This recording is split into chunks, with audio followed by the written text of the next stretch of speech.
Dear friends, welcome to this week's edition of the Inspired Parsha. This week we have an incredible privilege to read through ParshasYisro. And like every part of the Torah, there's so many beautiful, rich Torah ideas, but I just want to focus on one pasuk, one verse. To a certain extent, this parsha is the pinnacle of the entire Torah, the greatest divine revelation in human history, the giving of the Torah in this week's parsha, ParshasYisro. And there's a well-known pasuk. This is in Exodus chapter 19, verse 17. I'll say it in Hebrew and in Shmos. It says, "Vayotze Moshe sa'am." Moshe brought forth the people, likros Elokim, to meet God, so to speak, min hamachna, from the camp.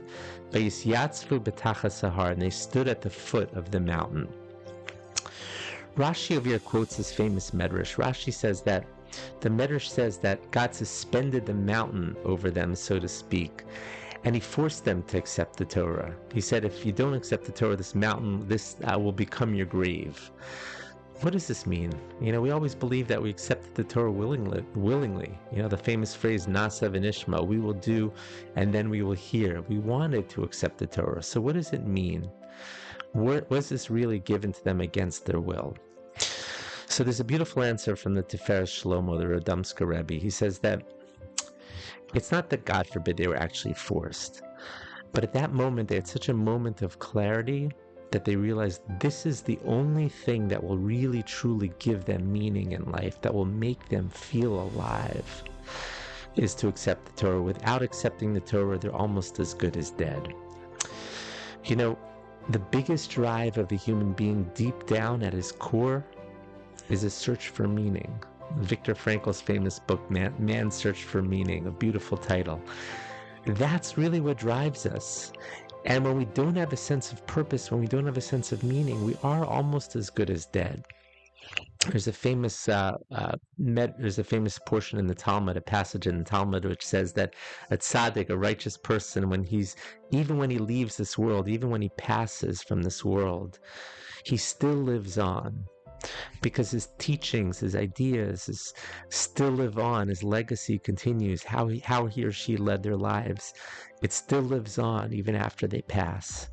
But the Talmud says a rasha, a wicked person, even when they're in this life, they're as good as dead. Why? Because even when they're living without meaning, without purpose, and they're spreading that meaninglessness to other people as well. Every day we're given a choice in this world. Do we really want to live? Or do we want to go through the motions of living, but not really being alive? The Torah is what gives us purpose. The Torah is what gives us meaning. I believe all of us have at some moments, we have what I call the Har Sinai moments, the Mount Sinai moments, when we have that sense of clarity that this is what gives us purpose. This is what gives us meaning. Studying Torah binds our minds, our intellect, together with the divine will. It binds our minds together with our neshama, with our soul. It's a beautiful way to get close to God, and it's really, truly what gives us life and gives us purpose and meaning. I want to give everyone here a bracha, a blessing. Try to have as often as you can, these Mount Sinai moments, when you feel that sense of clarity, of purpose, that this is what gives us life. And when you have those moments, tap into those moments. Remember those moments. Cherish those moments. And every day choose life. Every day study a little bit of Torah, a little bit of the divine wisdom. And with that, we will all truly live a life of meaning and happiness. Thank you so much for listening. Wishing everyone here a wonderful Shabbos.